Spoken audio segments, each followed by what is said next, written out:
사랑하는 성도 여러분, 지금 제자들은 시간적으로 이제 마지막 만찬이 끝나고 겟세마네 동산으로 가기 전에 그러한 상황 속에서 지금 예수님으로부터 이 말씀을 듣습니다.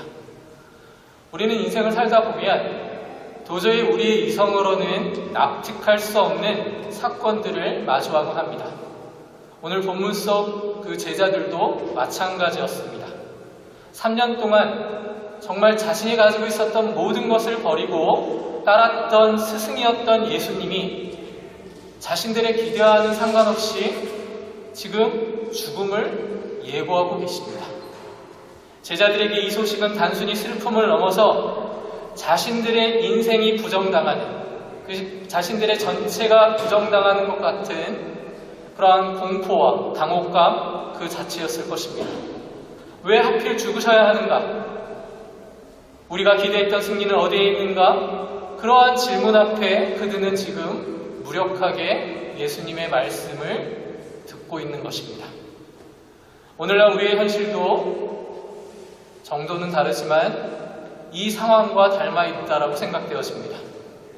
뉴스에서는 연일 전쟁의 소식만이 들려옵니다.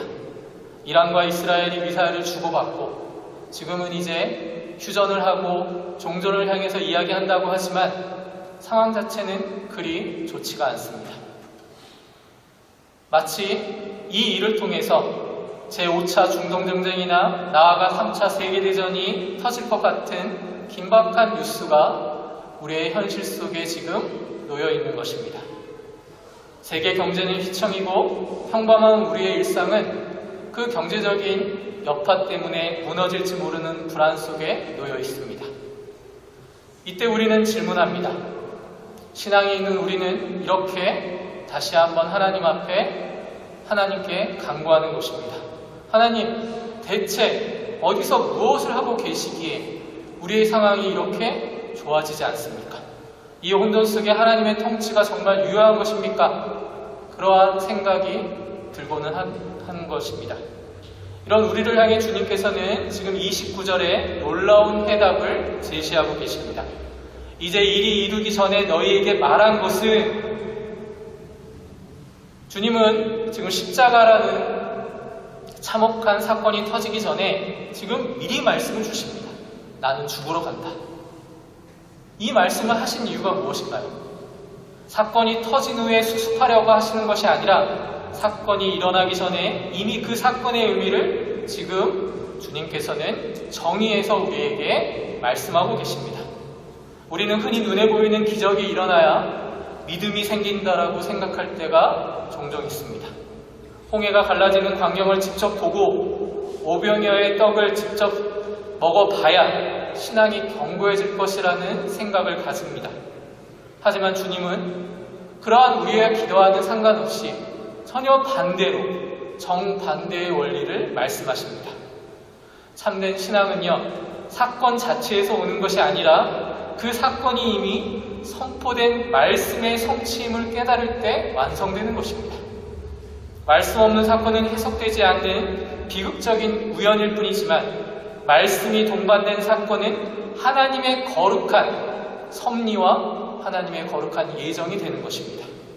주님은 제자들이 십자가를 목격할 때 그것을 패배라는 가짜 뉴스로 읽혀지기를 원하지 않으셨습니다. 아, 주님이 말씀하신 대로 구원이 성취되고 있구나. 하늘의 말씀으로 읽기를 원하셨을 것입니다. 여러분, 세상의 소식들은요, 끊임없이 우리를 당황하게 만듭니다. 주님의 말씀은 그런데 그 가운데 우리를 안심시켜 주신다라는 것을 여러분 믿으셔야만 합니다. 신앙이라는 것은 고난이 없는 상태가 아닙니다. 오늘 성가대가 찬양했고 계속해서 우리에게 제시하는 그 찬양의 가사들을 다시 한번 곱씹어 보십시오. 고난의 이유와 그 고난을 허락하신 하늘 아버지, 이 세상의 주권자를 아는 그 상태에 우리는 놓여있다는 것을 믿으시기 바랍니다. 중동의 포성이 열리고 계속해서 울리고 경제적인 위기가 닥칠 때 우리는 세상의 전문가들처럼 호들갑 떨지 않습니다.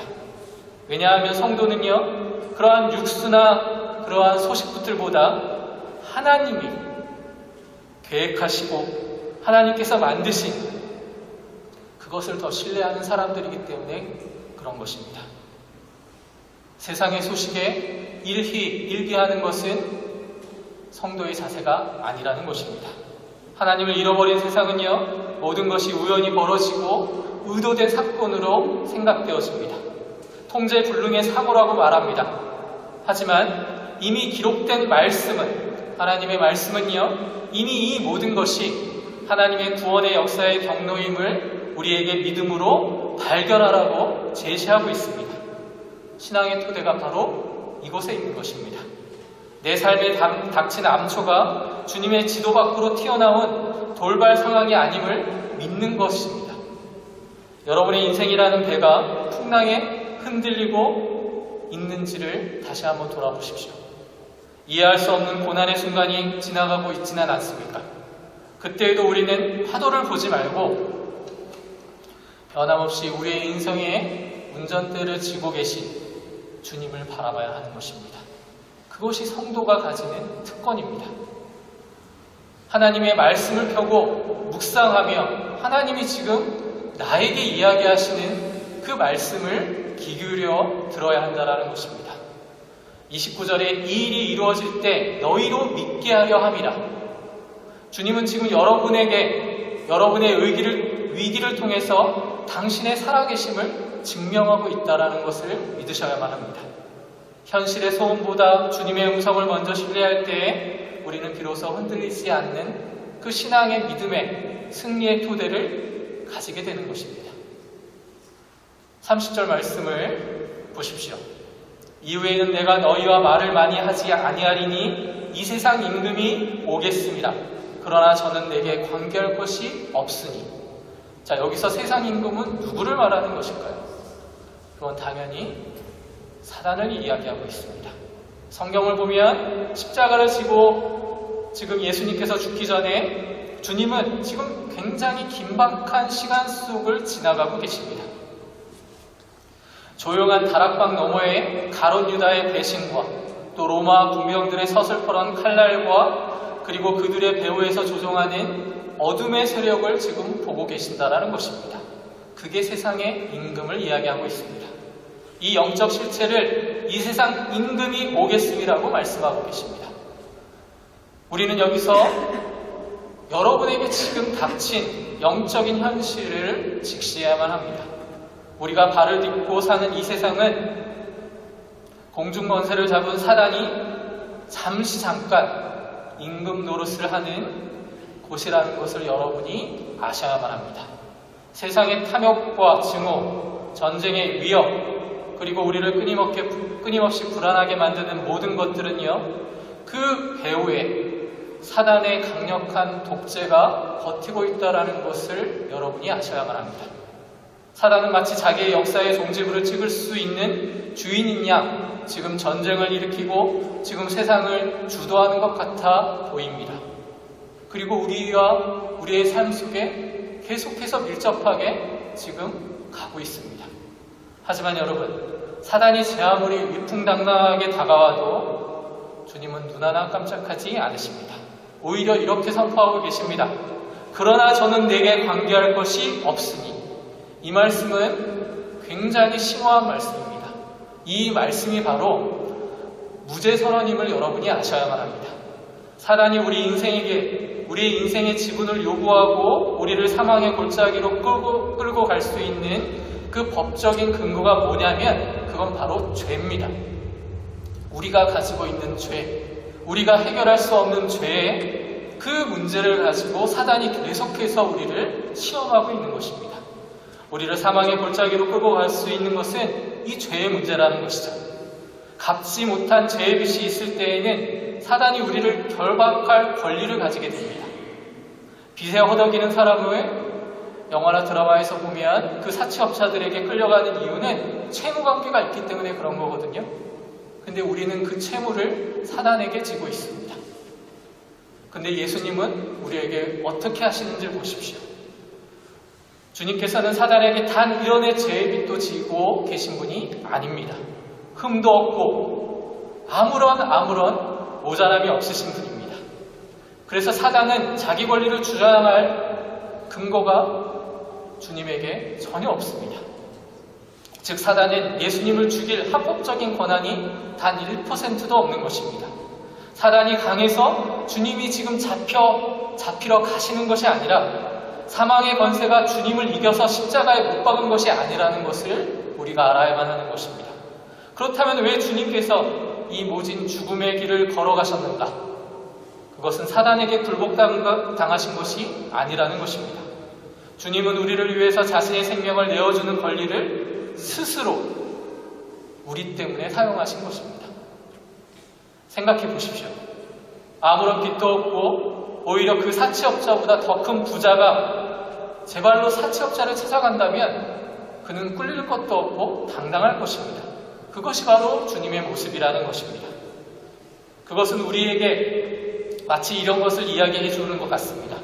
우리의 죄, 그 죄의 문서를 찢어버리기 위해서 예수님께서 터벅터벅 사단에게 당당하게 걸어나가고 계시는 것입니다. 그래서 십자가는 인간적으로 참혹한 상징이라고 할 수 있지만 오히려 우리를 구원하시기 위한 과정으로 우리에게 소개되고 있는 것입니다. 예수님께서는 죽기 위해서 소극적으로 무서워서 가신 것이 아니라는 말씀입니다. 왕으로서 당당하게 십자가로 걸어나가고 계셨던 것입니다. 지옥의 문을 박살내기 위해서 사단의 영토로 자발적으로 걸어 들어가신 그 모습, 그것이 바로 예수님의 모습이요. 우리가 지난주 부활절로 절기를 지켰지만 지금 우리가 주일날 예배를 드리는 이유가 여기에 있는 것입니다. 우리에겐 죄의 권세가 왕노릇할 그러한 모습이 아니라는 것입니다. 사랑하는 성도 여러분, 오늘날 세상의 위협이 여러분을 집어삼킬 듯이 다가오고 있다는 사실을 아십니까? 세상 임금이 휘두르는 경제적 위기나 질병의 공포, 미래에 대한 불안이 여러분을 결박하려 온다고 생각할 때가 많으십니까? 그러나 기억하십시오. 여러분이 그리스도 안에 있다면, 하나님의 품 안에 있다면 사단은 여러분에게 무언가를 주장할 권리가 없다는 사실을 아셔야만 하는 것입니다. 우리가 현실에 압도당하는 이유는요, 적군의 허세에 속아서 그런 것입니다. 주님은 이미 승리하셨습니다. 그리고 그 승리는 자발적인 순종으로 얻어낸 완벽한 승리라는 것을 여러분이 아셔야만 합니다. 그것에 대한 확신이 없다면 우리의 신앙생활은 계속 제자리 걸음이라는 것입니다. 사단은 주님과 아무런 관계가 없습니다. 주님께 속한 우리와도 그래서 관계할 수 없습니다. 십자가는 실패의 상징이 아니라 사단의 머리를 짓밟고 일어선 바로 왕의 보좌임을 여러분이 믿으셔야 한다는 것이죠. 31절 말씀을 제가 읽어드리도록 하겠습니다. 오직 내가 아버지를 사랑하는 것과 아버지의 명하신 대로 행하신 것을 세상으로 알게 하려 함이로라. 일어나라, 여기를 떠나자 하시니라. 이제부터 잘 들으십시오. 오늘 본문의 마지막 31절은 영어로 얘기하자면 반전이 있는 내용입니다. 세상은 강한 자가 약한 자를 굴복시키는 것을 승리라고 이야기합니다. 사단 역시 폭력과 죽음의 공표로 예수님을 굴복시키려 했습니다. 그러나 주님은 지금 온 세상을 향해 인류 역사상 가장 위대한 그 반전의 모습을 우리에게 보여주고 계십니다. 예수님이 십자가로 가시는 동기는 사단의 위협에 밀려서가 아니라는 것을 여러분에게 말씀드렸습니다. 그것은 바로 아버지를 향한 불타는 사랑이 있었기 때문에 자발적으로 순종해서 나아간 길이라는 것입니다. 주님을 십자가로 움직이게 한 동력은 공포가 아니라 사랑입니다. 아버지, 제가 아버지를 이토록 사랑합니다. 그러니 아버지가 사랑하는 저 죄인들을 위해 제가 죽겠습니다. 이 사랑에 근거한 순종의 고백이 이미 죽음으로 상징되는 십자가를 이기는 것입니다. 주님은 증명하고 계십니다. 사단이 나를 죽이려는 것이 아니라 내가 아버지를 사랑하기에 내 생명을 스스로 내어주는 것이라고 예수님은 우리에게 보여주고 계시는 것입니다. 그래서 여러분 기억해야 합니다. 예수님의 저항 없는 순종은 무능력함이 아니라 사단의 머리를 깨트리는 가장 강력한 영적인 무기가 되는 것입니다. 마지막 정점은 주님의 일침입니다. 주님께서 뭐라고 이야기하시는지 이 31절 마지막 말씀에 여러분이 주목하셔야 합니다. 일어나 여기를 떠나자라고 말씀하십니다. 이것은 단순히 다락방이라는 물리적 공간을 벗어나서 제자들에게 제안하는 예수님의 말씀이 아닙니다. 이것은 두려움을 뚫고 사명으로 나아가는 마치 영적인 출정식을 우리에게 보여주고 계십니다. 제자들은 주님의 품앙 그리고 따뜻한 다락방에 영원히 머물고 싶어 했을 것입니다. 그러나 주님은 말씀하십니다. 지금 안전한 곳에만 머물러서는 세상을 구원할 수 없다. 이제는 사명이기에 하나님이 명령하신 그곳으로 나아가라. 여기는 두려움에 떨며 문을 걸어 잠근 그러한 장소라는 것이 성경의 설명입니다. 그러나 불안에 떨며 여러분이 삶 자체를 마치 다락방에 갇힌 제자들의 모습처럼 살아간다면 우리는 여전히 TV의 뉴스, 속보만을 보면서 두려움에 벌벌 떨 것입니다. 그러니까 여기서 말하는 다락방은 두려움의 다락방이 아니라 주님은 제자들의 손을 잡아 이끄시며 죽음의 권세가 기다리고 있는 골고다를 향해서 정면으로 나아가는 순간이라는 것이죠. 머리로만 알고 있던 말씀을 지금 발로 증명하는 단계에 나아가라는 예수님의 촉구입니다. 우리는 신앙생활을 그렇게 하려 합니다. 나만 편하고 내 소원만 들어주면 모든 것이 다 해결된 것이냐? 그렇게 살아가고 있다라는 것이죠. 하지만 아버지는 거기서만 머물게 우리를 내버려 두지 않으십니다. 하나님께서 우리에게 교회를 허락하시고 믿음의 공동체를 허락하시고 여러분에게 재능들을 주신 이유가 뭐라고 생각하십니까? 그건 이제 너희의 삶으로 하나님의 살아계심을 증명하라. 그 말씀을 우리에게 주시고자 하는 하나님의 계획이라는 것입니다. 사랑하는 베를린 선한목자교회 성도 여러분, 오늘 우리에게도 예수님은 말씀하십니다. 일어나 너의 다락방을 떠나라. 우리가 머물러 있는 여기가 어디인지를 여러분 생각해 보십시오.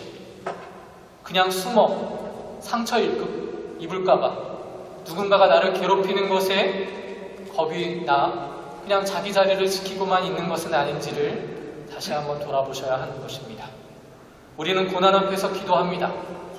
주님, 저 밖은 너무 위험합니다. 지금은 전쟁이다 뭐다 세상이 흉흉하니까 지금은 이 다락방에 숨어있게 해주십시오. 하지만 주님은 대답하십니다. 명령하십니다. 아니다, 나와 함께 세상을 향해 나아가. 걸어 나가라. 그렇게 명령하고 계신다는 것을 여러분이 아셔야만 합니다.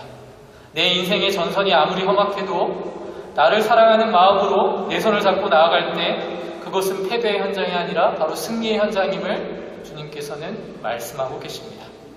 여러분, 세상 속에 겪는 여러 가지 어려움들 있다라는 거 여러분이 알고 저도 알고 다 압니다.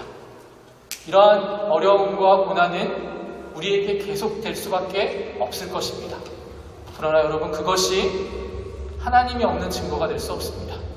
오히려 여러분이 주님의 그 순종의 길에 동참하고 있다라는 영광스러운 훈장은 지금 우리가 하나님 품에 거하고 있다라는 사실입니다. 세상의 임금, 사단은 여러분의 환경을 흔들 수는 있지만 여러분 안에 있는 그리스도가 허락하신 참된 생명은 절대 건드릴 수 없다는 것을 아셔야만 합니다. 그리고 주님은 절대 우리를 혼자 가게 내버려두지 아니하십니다.